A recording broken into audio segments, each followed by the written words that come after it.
তো hello guys, তো আমাদের একটা নিয়ে আর একটা ब्लॉग নিয়ে আমরা रेडी হয়েছি। देखें ये वाला गाड़ी जिसके हमारा पीछे से आगे से बहुत सारा कमेंट आ रहा है। तो ये गाड़ी কিভাবে আপনি ডাউনলোড করলেন, তো আমাদের প্রথমে যেতে হবে,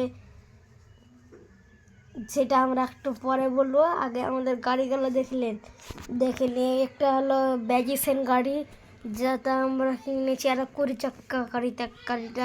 তো গাড়িটা দেখতে আছে অনেক ভালো, কিন্তু কোয়ালিটিটাও অনেক ভালো। কিন্তু আরেকটা আমরা গাড়ি কিনেছি যা হ্যাগলেস ভাইয়ের গাড়ি, যা আমাদের এটা দেখতে ভালো লাগে, কিন্তু আমার অনেক পছন্দ। দেখেন এখানে লোগো লেখা আছে কোন গাড়ি। তো এই জন্য আপনাদের এখান থেকে ভিডিওটা শুরু যে তাই এই আমাদের কথা দেখতে পাচ্ছেন গাড়ি। তো গাড়িটা দেখছি কীভাবে আছে আর কীভাবে ডাউনলোড করবো, পরে একটা ভিডিওটা আপনাদের দিয়ে দেবো।